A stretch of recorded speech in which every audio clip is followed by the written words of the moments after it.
Here's your quick review of Jorge Borges, the bar, ooh, tongue twister, The Garden of 14 Paths.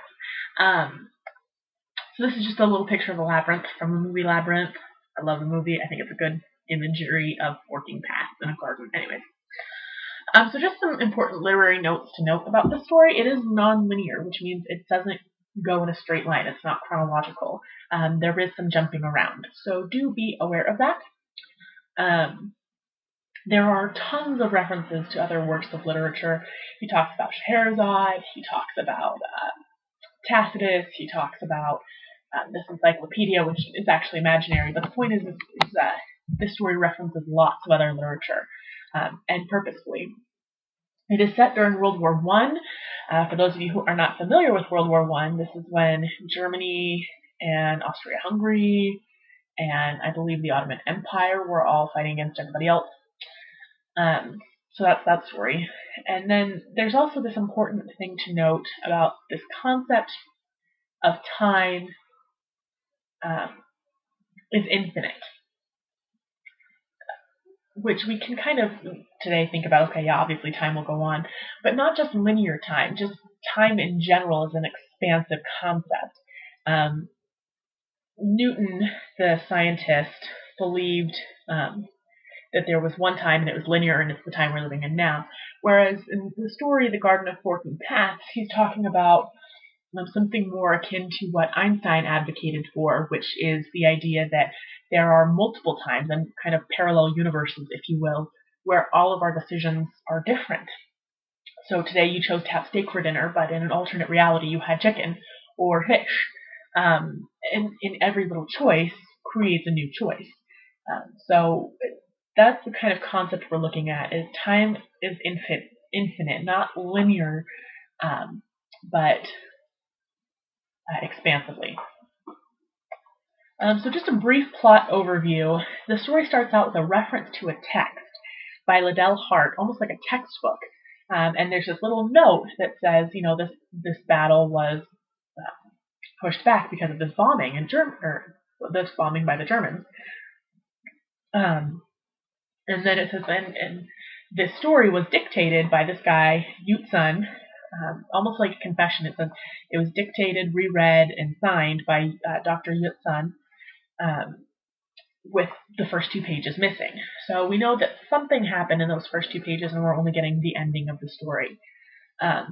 And he starts off by talking about Runeberg has been killed. We know Runeberg and Sun were partners in this kind of espionage act for Germany, and that Modin is now coming to kill them. He killed Runeberg, and now he's after Sun. And Sun is afraid of Modin. He doesn't want to die.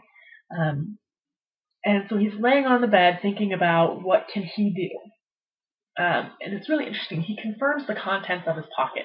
And this is where you see the genius of Borges, and with most great authors, is that they reveal information to you, but you don't realize it's necessary yet. One of my favorite examples of this is J.K. Rowling. She reveals information throughout the Harry Potter series, but not until the end do you realize its significance. It's fantastic. And it's the mark of a great author to say, I'm going to give you the information you need, but you don't know you need it yet. So again, he reveals the contents of his pocket. He's got a watch and some coins, and he also has a revolver. Okay, we have no idea that this is going to be so important later on. And Sun is considering, how do I get a message to the Reich, the German Reich? How do I send them a message? He says, if my voice were loud enough, I could scream. This gun would carry a big sound, but how do I get them a message? Okay, and he thinks about the chief in an office in Berlin poring over newspapers. Again, this incredibly important detail that's just so minute and just wedged right into the literature that we don't notice it. And he says he gets the phone book and he looks up the only man who can help him send a message.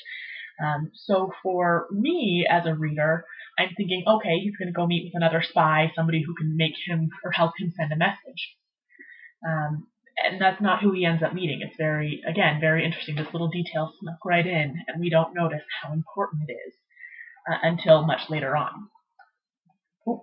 And then he gets onto this train, and they say, turn left, turn left every time you turn left, which is very, very interesting and revealing of this concept of the labyrinth, which we come to a little bit later in the story. And he says, you always turn left in order to find the center of a labyrinth. And so it's very ironic that he's talking about, again, once we get to the end of the story, all of this is illuminated, but he mentions this labyrinth and turning left. He goes to meet Dr. Albert, who is a sinologist, which means they study China, Sino relations. And he's actually studied one of Sun's ancestors, because Sun's ancestor, Pen, was an author. And it's super interesting how the guy's name is Pen, and historically we have Pan's Labyrinth in mythology, and so we have Pen's Labyrinth. Just, again, another literary throwback. I love it. So he meets this guy, Dr. Albert, who's listening to Chinese music, and he has this Chinese garden, and he's actually studied Sun's ancestors. And so they have this instant connection, and it's very strange because Albert didn't know that Sun was coming. And so again, we have this kind of interweaving, connective, labyrinthy type thing. And Albert goes on this huge diatribe about the labyrinth and what he's figured out, because he found this letter from Pen that says, "I leave to the various futures, not to all, my garden of forking paths." And Albert has pieced together that this huge novel, which everybody has said is a mess that Pen wrote, is really a novel of time and diverging paths and kind of parallel universes, and that in one and the speaker then notes that in chapter 3 the hero will die, but in chapter 4 he's alive, and it doesn't make any sense. And Albert is saying that's because he's talking about the different universes that have been happening. So of course these chapters are a mess because they're all different universes. And then Albert reads an excerpt from one of Pen's stories to Sun, and it really sticks out because the quote that ends it is, "Thus fought the heroes, tranquil their admirable hearts, violent their swords, resigned to kill and to die." And it's a hugely telling line for us, because we know Sun is going to die, right? Madden's going to kill him. So again, one of those little tiny details that's just wedged right in there, and we don't understand the magnitude of it until we get to the end of the story. And Sun discusses this concept of the swarming sensation of time, and how he says in the garden, we're out there living in these alternate universes in the garden, and he can feel it, almost like there are ghosts around him of himself living in alternate universes. And it's a very swarming sensation is how he describes it. And he asks Albert, "Oh, hey, I'd like to see that letter again." And as Albert turns, Sun shoots him. And for most readers, it's a shock to think, what just happened? They had this really great moment. They were bonding about this Chinese story, and he just killed him? And again, if we remember that little detail before, who says this is the only man who can get a message to Germany. So we're wondering, why would he kill the only man who's going to be able to get a message to Germany? Okay, and he says, Modern comes in, he captures him. And then we have this big revelation, and we can piece the whole story together, that Sun killed Albert because the name of the city, that the information he had to get to Germany was Albert.